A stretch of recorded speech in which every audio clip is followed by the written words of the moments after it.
Tonight we're going to tie a sulfur comparadun. This is one of my go-to patterns when the sulfurs are hatching in early summer, especially when the fish are pressured. If you're fishing over pressured fish and they've seen a thousand standard traditional dun patterns, then you want to go to something different. And the comparadun is usually my go-to. I also like to use this pattern in our central PA spring creeks. I find it very effective there. Um, One of the nice things that I've found with this pattern is you can use this pattern as an emerger. You can use it as a traditional dun imitation, and you can also use it as a spinner imitation. So when the sulfurs are on heavy and I'm fishing for an extended period of time, I usually don't change patterns. Like I won't go from an emerger to a standard dun to a spinner. I'll just leave this pattern on the whole day, and it remains effective throughout the day. All right, so let's go look at the materials that we need to tie it. All right, so the first thing we're going to use is this is a vise. This is a 16-aught thread in pale yellow or cream or yellow. I can't remember what color it is. Um, the tail I'm using, these are Mayfly tails. Microfibbits are essentially the same thing. You can also use a standard hackle tail, and a lot of people use the trailing shuck with the antron, and essentially that becomes a sparkle dun, but it still fishes the same. It just gives it a different look in the water, and I do use the trailing shuck quite often. The body, this is super fine. And this is a sulfur yellow. Um, I find this a very good imitation. Uh, but you have to watch when you buy this in a fly shop because one lot can be completely different from the other lot. So you have to make sure that you're matching the color that you like. Then I'm going to use for my wing. I'm using deer hair. Now this is a deer that I harvested. It's an early winter harvest, and which means it has short, fine deer hair. And I selected hair from the hide that would match the what you need for comparadun hair or for in this hair also works well for caddisfly patterns. It's a medium flare hair. It doesn't flare excessively, which is what you want. If you're looking to purchase deer hair for this pattern, Nature's Spirit usually when they say it's a comparadun hair, they're usually pretty spot on. So you can rest assured that if you buy Nature's Spirit hair, you're going to get what you want. Some of the other short fine deer hairs that you see in the fly shops, you have to really look them over to make sure that they're going to be appropriate because they're not always labeled correctly. And then I'm going to finish up. I also use a little bit of head cement, and I'll show you how I use that when we tie the pattern. All right, so let's start tying the pattern. So this is a size 14 standard dry fly hook. I tie these mainly in 14 and 16 for sulfurs. Now I'll tie them in all different sizes for different insects that I'm matching, but mainly 14 and 16 for sulfurs. Now I do have some 18s, and I do even have a few 20s because I find, at least in my area, as the summer progresses, the yellow-bodied mayflies get smaller and smaller and smaller. So by the end of the the sulfur season, by the end of that particular season, I'm fishing 18s and 20s. Okay, the first thing we're going to do is I'm going to lay down a layer of thread. And I'm giving myself a little space behind the eye. And I'm going to come back to about halfway up the hook shank. And I can trim that off. And then I'm going to come back. One of the keys to this pattern is you don't want your wing too far forward. If you have a wing too far forward, too far towards the eye, when you cast it's going to be top heavy, and it's gonna want to roll over onto its face. So you want to have a wing that's about a third of the way back, And then I like to, as we'll talk about, I like to tie my tails a little bit longer, and that kind of counterbalances the pattern. But certainly wing position will big pl play a big part in how this fishes. Now we're going to select a piece of that deer hair, and you don't want a lot. You don't want a large portion, but you don't want a small bundle either. You want if you have too big of a bundle of hair when you tie it on, you're going to have a really super bulky fly, and it's going to be a little harder to manage the deer hair. If you have too little, then it's going to be a real sparse wing, which sometimes that's not a bad thing. Sometimes a sparse wing, especially slow moving water, you might want a more sparse pattern. But for this pattern, we're going to go with this amount here. I don't even know how to explain it. I guess when it's fully compressed, it's about the size of a half of a number two pencil. And then we're going to take that and we're going to put it in our hair stacker. And we're going to put that in tips first into our hair stacker. And then we're going to give it a few taps, stack the hair. Now, when we open this up, we want to open it up. We're going to tie the wings with the tips going facing towards the eye. So we want to open it up with the tips in that general direction. You see, we have nice even tips. And now when we pull that out, our wings are facing the direction that we're going to tie them in. And when we transfer, we can transfer several times, and we're not really going to lose our stacking. So we're going to measure. Got one little stray there. We'll get rid of that. We're going to measure. And I like my wing to be the length of the hook shank, including the eye. And then once I have that measurement, I can just bring that right into my tying point, set it on top of the hook, do one pinch wrap, and then a nice couple nice firm wraps. And that's going to flare a little bit on you. And then just take a few firm wraps coming back. Now we're going to check that wing. That wing is I have that wing a little bit too far back towards the eye. So we're just gonna fix that. We're just gonna move it up a little bit. That happens. And we're just gonna move that up a little bit, retie it in, and then recheck our position. That's good. All right. So now once we have a good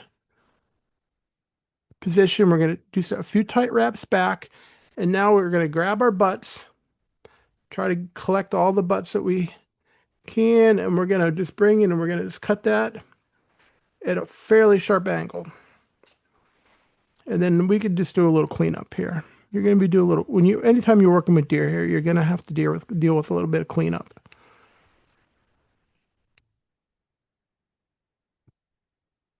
And once we get that cleaned up, once we have that cleaned up, then we can start wrapping back. And we're just tight, touching turns, just covering up all those deer hair, the butts of the deer hair, not coming down because we cut that at an angle. It's going to give us a nice taper down to the hook shank. Now we'll have a few fibers sticking out around the side, and you just go ahead in there carefully without cutting your thread, and just trim those out as close as you can. We're going to cover this up with dubbing, so for the most part, we're going to cover this up. You're not going to see them. All right. Now once we have that covered, we're going to come back up, and we're going to pull up on our wing, and we're going to put a few jam wraps right in front of the wing. Now we don't need to worry about too much about getting it to stand vertical yet, but we just want to get it going in that general direction. And I always just push mine back a little bit so it's leaning forward. And then I'll come back down. Now we're ready to tie in the tail. Now I'll select four of these microfibbits, these mayfly tails. You can use two if you want. Some people use a bundle of them, don't even count them, and that's okay. I just find four works the best for me. You just got to find what works for you. Now I pull these to make sure that they are all I got way more than four there. Let me see. Sometimes these are hard to count. That should be four. All right. So once now we're gonna straighten them up so they're all the tips are all even. It's hard to see the clear against this background, but you'll have to trust me on it that my tips are even. And when I measure, I want my tail a little bit long. I want it to be the complete length of the hook, including the eye. I like my tails a little bit long on this because it counterbalances the wing, and I think it just sets better in the water. Now I'm going to trim that off. So the butt ends of my tail are going to come up with the butt ends of the wing, and it's going to create a really nice taper. Now I'm going to take a easy wrap. In my second wrap, I'm going to put a little tension and roll that up to the top of the hook shank. As soon as I see that rolled where I want it, I'll ease up on the tension and then complete my wrap. Now I'm going to move back to my tie-in point, and then I'm going to just tie that. I'm going to tie that tail completely in. You see I have a really nice taper down to the tail. Now you can leave your tails like that. I prefer to split them. When I split them, I'll manually just push up on the microfibbits, and that kind of separates them. And then you separate them two per side. And then what I do is I'll do what's called just crossing wraps. I'll come back underneath the one tail and pull, and then as soon as it's in a position where I want it, then I'll ease up on that tension and make a wrap to save my work. Then I'll come up on the near side, and the same thing. As soon as it's where I want it, I'll ease up on my wrap and take a turn around the hook shank to save my work. Now the last thing I do is this will take a little practice, but it's just thread control. You spin your thread counterclockwise to flatten it so it'll jump back whenever you when you make a wrap. I'm going to bring it around, and then I'm going to bring it around again. Essentially I'm wrapping thread, or I'm just posting the tail like you would post a wing on a dry fly. And I'll hold that, and once it's in place, then I will take a few wraps to save your work. And then I'll do that again with the near side. A couple wraps, and then I'll pull back, post that wing, and save the work. Now that wing it should be pretty secured. But what I like to do just to be sure is I'll take a little drop of head cement, and I will just stick a little drop of head cement right at the base of the tail. And once that soaks in and that dries, that wing is not going to go anywhere. I might have said split your wings earlier, but I meant tails. All right, so now we're ready for dubbing. It's just basically the final step, and we're going to start with just a small amount of dubbing. We're going to work that taper.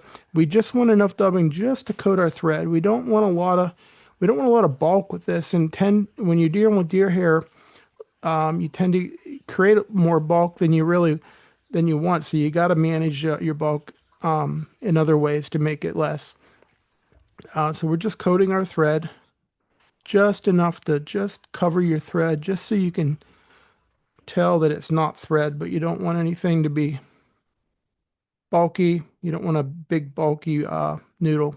Once we get a couple inch noodle, and then we're going to have to do this a couple times, but we're just going to start wrapping. That's the nice thing about this super fine thread, is it really, really does a good job of dubbing really tight on your thread. Now we got bare thread wrap. We're going to wrap back till we get to right above the tail. Now our first wrap with dubbing should be right at the base of our tail, and then we can slowly move forward, touching wraps, working all the way up. And if we have a good underbody, there's not a whole lot of cleanup we need to do with our dubbing. We can just do a nice transition wrap up to in front of the wing, and we see we have a decent taper. And so far it looks good. Now we're going to add a little bit more dubbing, the same thing that we just did. We're going to keep it really sparse, just enough to coat the thread, about 2 or 3 inch noodle, I can't quite do that with the camera, but if you don't have a camera in front of you, then you can do a little bit longer noodle.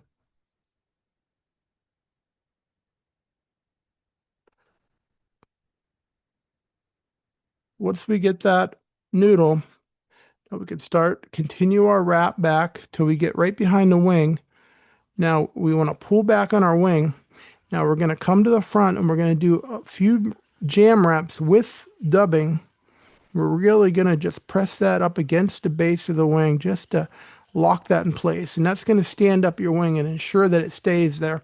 Now we want to look underneath and we see we're a little bit light on the bottom. So we're going to take one wrap around the wing underneath, one wrap in front, and then that's going to allow us to have a bottom that's completely coated with dubbing. A lot of times when you do this and you look underneath, your top looks real good, but when you look in the bottom, there's gaps. So we want to make sure that we check that bottom and fill in any gaps as needed. Now we have a few stragglers to trim out, which is not unusual. Now, last thing, we just need a little bit more dubbing. We have a really good taper from the tail to the wing. Now we need to make that taper go from the wing to the head, to the eye. Need to taper it back down a little, just a little bit. We don't need a lot of dubbing, just enough to make it a smooth transition back down to the eye. And we're going to hold up and we're going to wrap up, and it won't hurt to take a few more wraps behind that wing and then just work our way down to the eye. And I just need to add just a tiny bit more.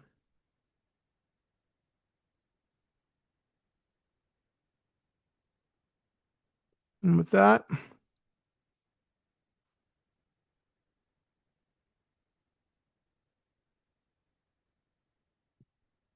and that gives us, I'm still a little bit short. I'm putting very little amounts of dubbing on the thread, so you may have to make some adjustments here. I don't want to.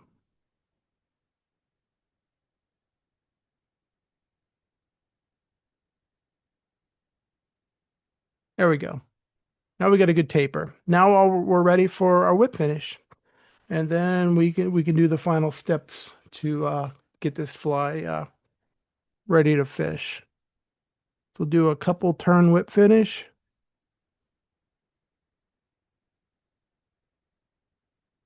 And we could cut our thread. Now what I do is I'll check my wing. Sometimes in the process, your wing kind of gets moved a little bit. Just bring it back to that V position. And then once that glue underneath dries, it'll really secure that in place. Now we're going to take our wing and we're just going to manually manipulate it. We want that wing to be 180 degrees around the hook shank. The best that we can do. If we have any long fibers, just pull them out. Otherwise, spread that 180 degrees around the hook shank. And then what I personally do is I'll take a little bit of head cement and I will just put it right at the base of the wing. Not much, just a little bead of head cement at the base of the wing, and then I'll just touch the thread wraps. And then once everything dries, like I said, this creates a wing that isn't going to fall forward. It's going to stay vertical for quite a long time. Again, this pattern is highly effective on pressured fish. I recommend you trying it. You try it. It's not hard, but there are some tricky points to it. Make sure you acquire the correct deer hair. That's the main thing. Is if you have a hair that flares too much or flares too little, you're going to have a more difficult time with it.